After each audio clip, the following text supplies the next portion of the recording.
Good day, everyone. Good day, sir. My name is Kimberly T. Tabacog, and from Group 9, this is the continuation of the report about gender and development. My task is to report about the gender rules and relations.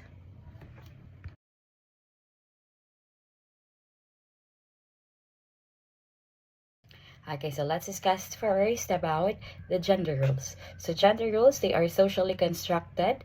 Gender roles are not biological. They are ideas about how men and women should behave that are taught through socialization. So in traditional gender rules, it is the time wherein unequal rules where people were expected to base or to act based on the gender. So if you are people born male, the society expected you to be strong, aggressive, not emotional, and you must love sports.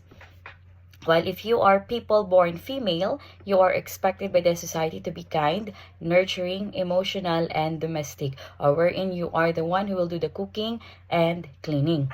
Next, society or gender rules can be restrictive. Traditional gender rules can place limits on individuals. Example include masculine, assertiveness, dominance, leadership, and being the breadwinner. So if you are the man in the family, you are considered to be the breadwinner, or ikaw ang magasto, ikaw ang kumaga ang source of income isalin sa imo, or ikaw ang maubra sa decision making because you are considered the leader of the family.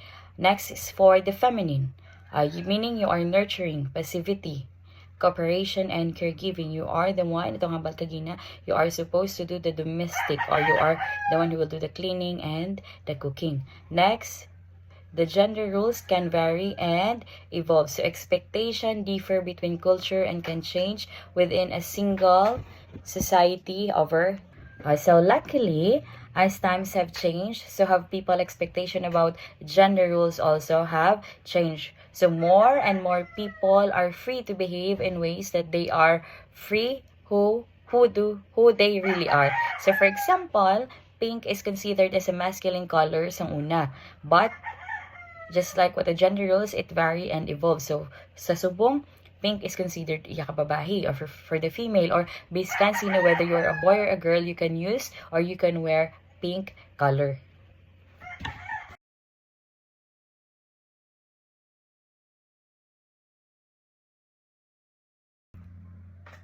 Next, let's discuss about the gender relations. So gender relations, they are power dynamics.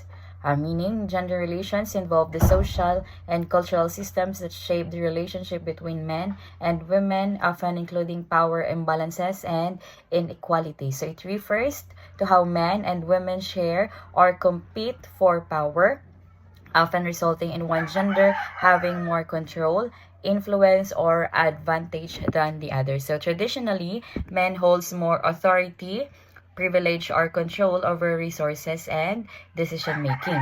The next one is we have the impact on relationship.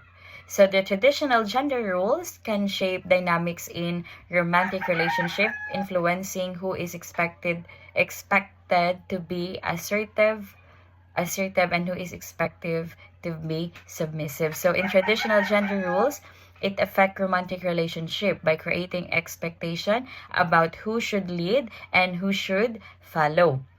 So which can influence how partners behave and communicate. So traditionally in gender roles might lead to expectation that man should make the major decision, like choosing where to live, where to spend the money, and while women will be focusing how to taking care of the family and the home. Next is we have the intersectionality.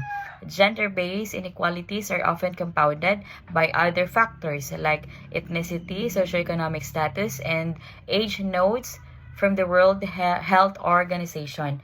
Means it can be worse when combined with other factors such as race, income level, or age. So different form of disadvantages overlap and intensify each other. So like in the workplace, if you are an older woman, you may experience the gender bias and age or racial discrimination, wherein hindi mo makuha ang promotion even though you are qualified because you are compared to the younger male or majority of the group of your co-workers, even they have similar qualification. Another example, if you are from a low-income family, if you are a woman, then you may have experience or face more barriers to good healthcare compared to the wealthy woman.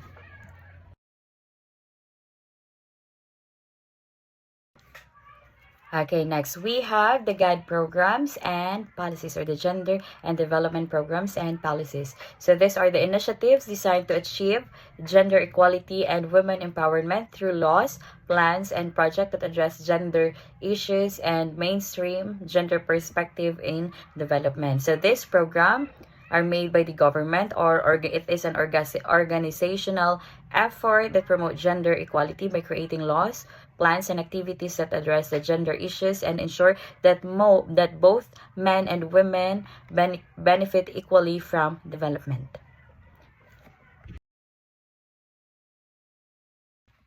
Okay, next we have the laws and policies. So the first one is we have the Magna Carta of Women, or RA 9710. It affirms the role of women in national building and provides further equality and empowerment. So it recognizes the woman's important role in society and ensures their equality, protection, and empowerment. So for example, a pregnant woman cannot be fired just because she is pregnant. So amo na sa ang Magna Carta for women. The next one is we have the Safe Spaces Act, or RA 11313. It prohibits gender-based and sexual harassment in public and online spaces.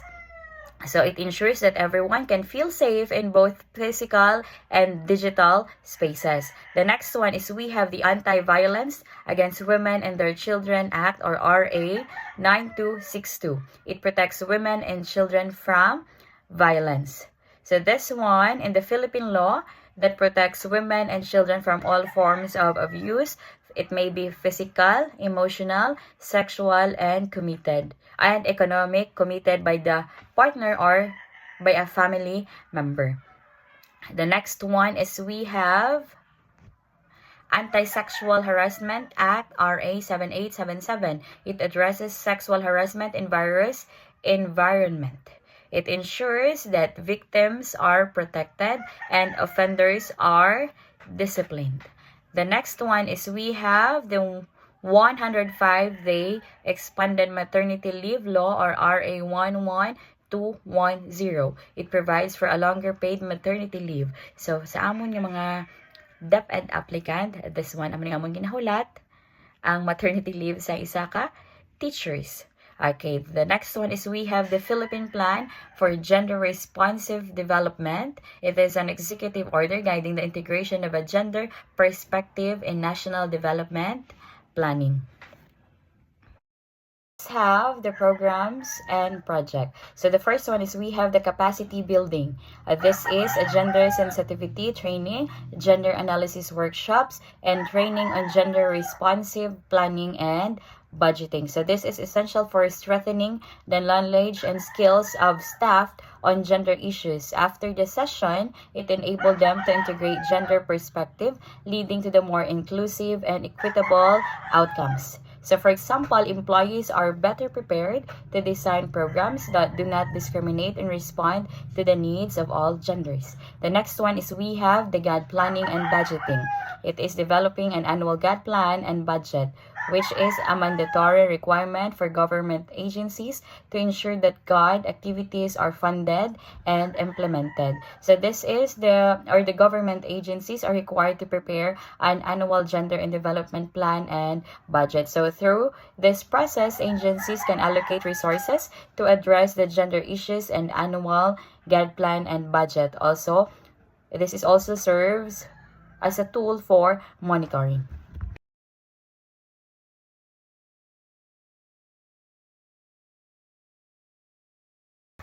The next program and project is we have the livelihood and entrepreneurship. So this programs aims at improving the economic opportunities for women, such as the Philippine Guarantee Corporation's program. So this program that help women gain income or start business like livelihood training or loan guarantee program offered by the Philippine Guarantee Corporation, wherein pwede di kautang ang mga women and then they can make their own livelihood. The next one is we have promoting gender equality in institution. So these policies and programs to ensure equitable representation in administrative position and decision-making processes within government and other organizations. So the policies that ensure women and men to have chances to hold leadership roles and participate in decision-making within government and organizations. So kung mag-vote or may votation gani, dapat men and women are present and they have an equal opportunity to be on that position. So ensuring the equal opportunities for men and women when filing leadership position and both gender are present in the decision making. We have also the resources and information dissemination, creating and maintaining God corners to provide information and resources on gender equality and women's empowerment. So this is providing an accessible materials on gender issues through God corners in offices or libraries wherein maset up kita da sa God corners or gender and development corners wherein may mga brochure sa women's rights, laws, and violence against women and gender equality. So the next one is we have the community-based program. It is an initiative like community disaster, risk reduction management, environmental protection, and livelihood support at the community level.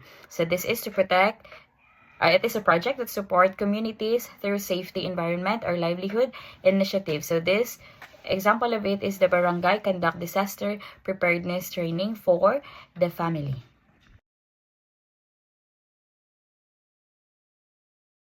Okay, we have also the guiding principle. This is a participatory and empowering. We have the gender and development aims to be a participatory process that empowers individuals and communities. So, okay, for example, the guide encourages active involvement of women, men, and community groups in planning and decision making, so they are feel included and empowered addressing gender issues. So we have also equitable and sustainable. GOD programs are designed to promote equity and sustainable development for all genders. So GOD programs aim to provide fair opportunities and benefits for all gender while supporting long-term inclusive social and economic development.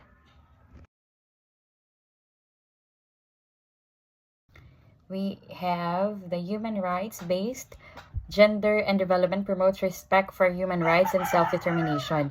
So the GOD upholds human rights by ensuring that everyone, regardless of gender, has dignity, freedom of choice, and equal access to services and opportunities. Next one is agency-specific frameworks. So agencies are required to develop their own GOD strategic frameworks based on their mandates and to set goals for achieving gender equality and empowerment. So each government agencies must create its own GOD strategic framework that aligns with its specific mission, guiding its goals and actions toward gender equality and empowerment.